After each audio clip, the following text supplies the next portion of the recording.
Welcome everybody, welcome to the cruise, the last lesson, and today, I'm not sure what episode this is, episode 4, it's called episode 4, well, obviously I can change it later on, but regardless, episode 4, and we're going to talk about basically the punch. So, just hearing the word and saying punch, I think automatically, in general, most people think of it as a singular, an individual motion, and I think there's nothing wrong with that. I mean, when you think of punch, when you see a punch, you don't see people usually double fist, unless you're watching something else. But you usually think of a singular punch, a big hook, or a smash of some sort, and it's natural for people to assume it's one punch. But when we look in the world of Wing Chun, punch physically, right, involves two hands. And while on day one, when you learn to punch, you're learning how actually you learn two hands moving both at the same time, one being active, one being passive.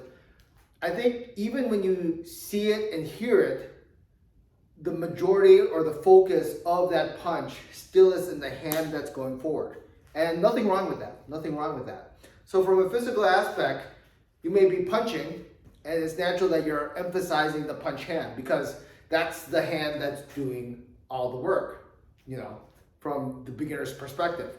But in reality, when you think of the Wing Chun punch, the hand going forward and the hand getting back actually plays equal important roles, right?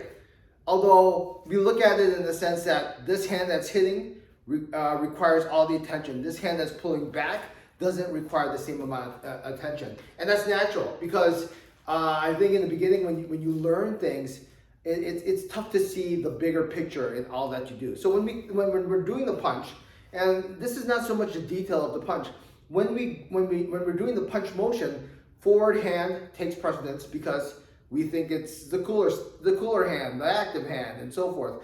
But in order for this forward hand to generate the power, the timing, and so forth, this backhand plays an equally important role, and it's often overlooked. So from a physical aspect, just remember this, and I'm going to keep this simple. The push and pull motion, chair Chun, is what it's called. Push and pull. Push the elbow forward, pull the elbow back, right?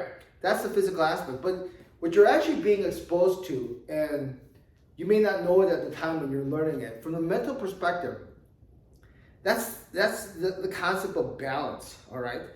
In a simple perspective of looking at it from a yin-yang, right? One positive, one negative. Notice if you look at the symbol of yin-yang, everything's occurring at the same time. And so what your job is when you're doing the punch from a physical aspect, right? When I punch, right? This motion, in order for this to have significance with it, the pullback has to occur. Okay, so that's your actual first exposure to it. But when you never really teach that in the beginning because you could mention it and it basically goes in one ear and out the other. And you'll see for a long time that people, when they start punching, they still will emphasize the forward hand, even after you tell them. It's just natural. That's just how people are in general when they hear it. So, from the mental perspective, the yin-yang concept, the actual balances, you are there trying to create, right? Learning how to create the balance in what you do, right? Without this active hand doing its job and without this passive hand doing its job, you don't create a natural balance. And without that natural balance, you actually don't generate the right amount of timing. You don't generate the right amount of power. It's not that you can't hit with just a single hand, but this, in order to balance it out, to get the actual ultimate power for what you're using at that particular time, two hands are in use at that particular time. Now, in general, when we're jumping from category to category, we have like the active hand, the physical side, and then we look at the yin yang as far as the two hands balancing each other. And then general, we look at it. It's hard for us to look at it from a life perspective that positive, negative. If you actually look at it, it's actually the same thing, right?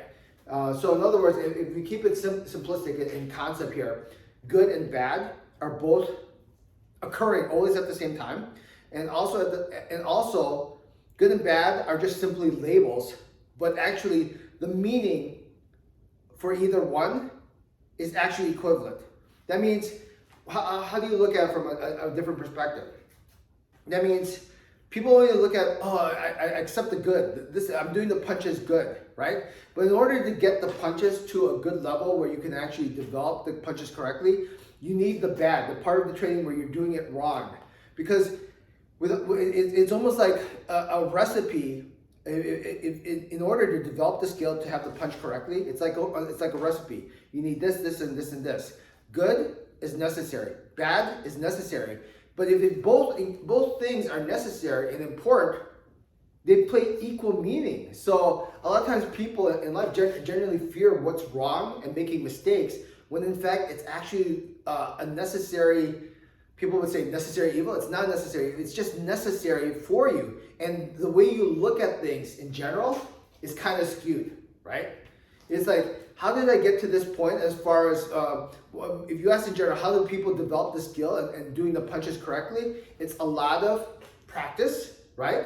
And practice involves what? Not just the good part, but also the bad part. So later on in your training and your development of Wing Chun, and when you learn to look at it further, by able to decipher that everything actually is when you talk to a Wing Chun man, everything's actually the same to that individual.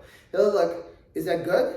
Yeah, it's good. Is it bad? Yeah, it's bad. But both constantly exist at each other. And when you label something as bad, it's not necessarily a bad thing, because we don't look at it that way. It's just a natural balance that actually occurs. One cannot exist without the other. It's kind of like saying, what do you want?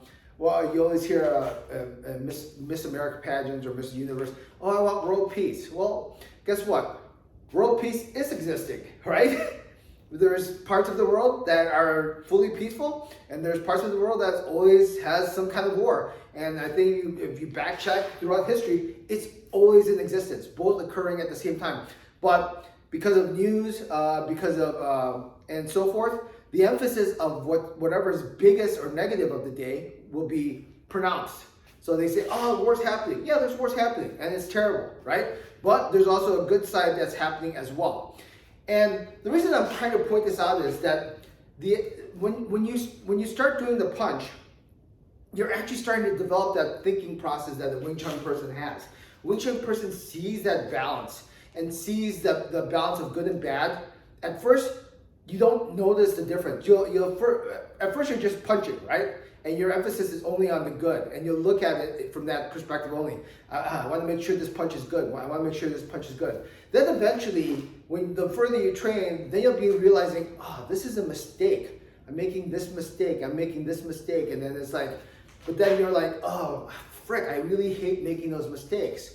But then eventually you transition to a further level where you look at both the good and bad as actually equivalent, and neither wrong or right, or skew your emotional content, emotional ability to look at things and saying, oh, that's a bad thing, that's a good thing. You just look at it as basically neutral, because both are necessary in order for you to create what you need to do. So going back from the physical perspective, this punch, in order for this to be effective, this pullback is just the same, right? So it's hard to see that in the very beginning, but later on, if you really take Wing Chun to a deeper level, you'll actually get to see it that way. And why is that such a significant thing, to be able to see good and bad existing in both things? Because today, in general, we live in a TikTok, Twitter, or whatever, Facebook kind of site. You see things right away, and you notice things that are negative get the most impact, most views, and so forth. That's why news always tries to sell it, tries to hype things up, and so forth like that. But as a Wing Chun individual, when you see something bad, we don't necessarily look at it as bad. It's just a thing that occurs. Because if that bad thing is happening, then some good things are actually happening as well at that time. But the pronunciation of that bad is what's emphasized. And what happens is the people in general who don't train Wing Chun, who don't understand Wing Chun, they're, I don't know, what's the kind of word I'm looking for? They're emotional retards, is basically what it is. Because you could be exceptionally smart, have a high IQ or whatever, 180 or whatever like that, but that doesn't mean you can IQ and EQ are two different things. Because IQ, you can maybe calculate stuff perfectly, but EQ means that you can look at things fairly in balance. And many people, you can be the smartest person ever, won't be able to see things as that clearly. And when you can get to that point where you can see things at an even level, things change for you overall, okay? I know I'm kind of tiptoeing about little stuff because it gets in a deeper subject, but everything stems from the physical side first. Look at that first, and then eventually the mental will kick in after you start practicing more, and then actually the combination of both physical and mental will lead to the spiritual and a greater understanding of what you're learning from simply just a punch. If you take it only as far as punches to hit, well, that's your level as far as how far you want to take it. But it can go so much more, and actually does. All right?